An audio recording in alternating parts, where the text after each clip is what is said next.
بسم اللہ الرحمن الرحیم۔ اس قافلے کے لوگوں میں زیادہ تر ابو جہل کے رشتہ دار تھے۔ ان سب کے سامنے مسلمانوں کے شیر جو سینکڑوں میل کا لمبا غیر روایتی سفر کر کے ان کے سر پہ تلواریں اٹھائے کھڑے تھے۔ ابو جہل کے رشتہ دار ان کے سامنے ایک دم پرکٹی چڑیا بن گئے۔ سامنے عقاب کھڑے تھے۔ عقاب جھپٹنے سے پہلے سوچ رہے تھے حملہ کریں یا چھوڑ دیں۔ ہدایت کا تجزیہ ہونے لگا۔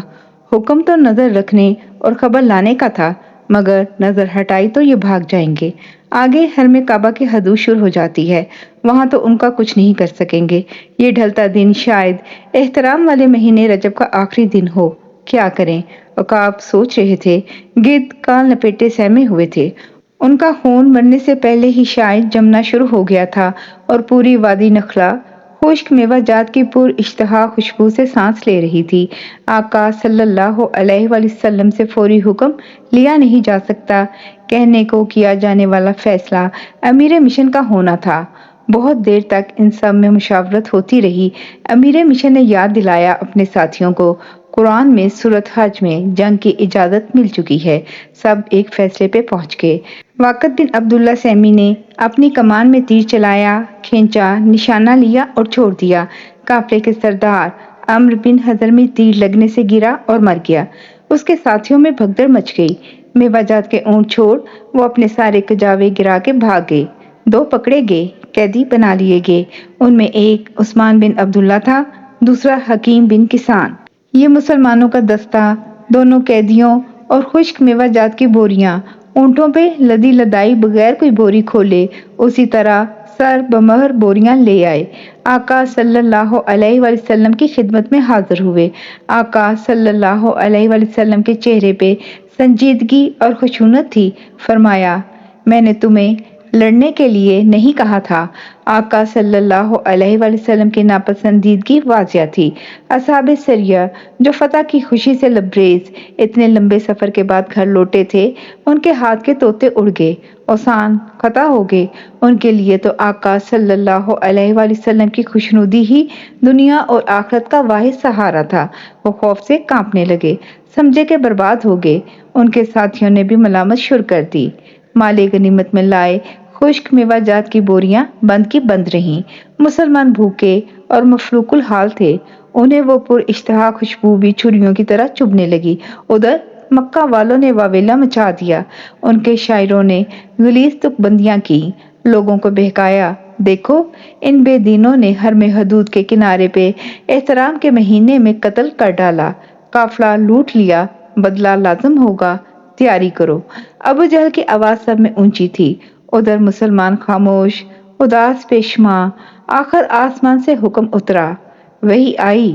آپ سے لوگ پوچھتے ہیں کہ جو حرمت کا مہینہ سمجھا جاتا ہے اس میں لڑائی کرنا کیسا ہے؟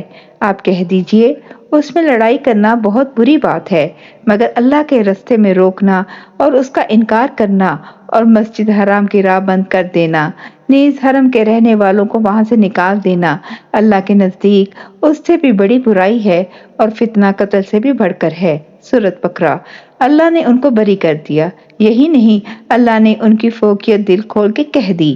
بے شک وہ لوگ جو ایمان لائے اور جنہوں نے وطن سے بے وطن ہو کر مصائب برداشت کیا اور اللہ کی راہ میں جہاد کیا تو بلا شبہ یہی لوگ ہیں جو اللہ کی رحمت کے امیدوار ہیں، اور اللہ لغزشوں کو معاف کرنے والا اور رحمتوں سے نوازنے والا ہے۔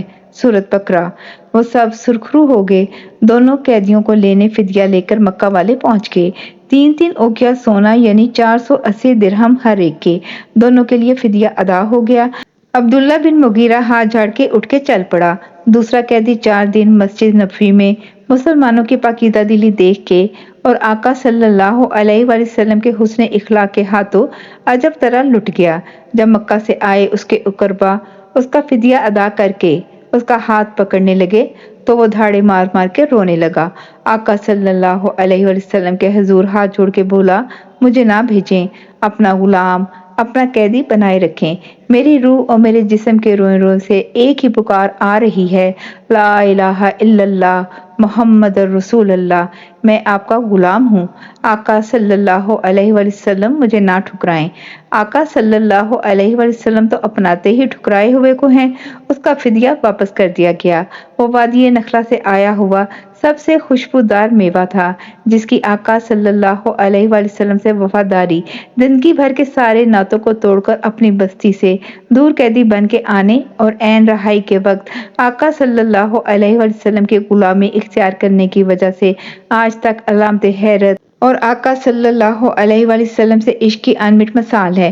مکہ کے مشرکین اور خصوصاً ابو جہل اور امیہ بن خلف کے دلوں پہ دوری چھری چلی کہ ان کا قیدی خود رہا ہونے سے انکار کر گیا۔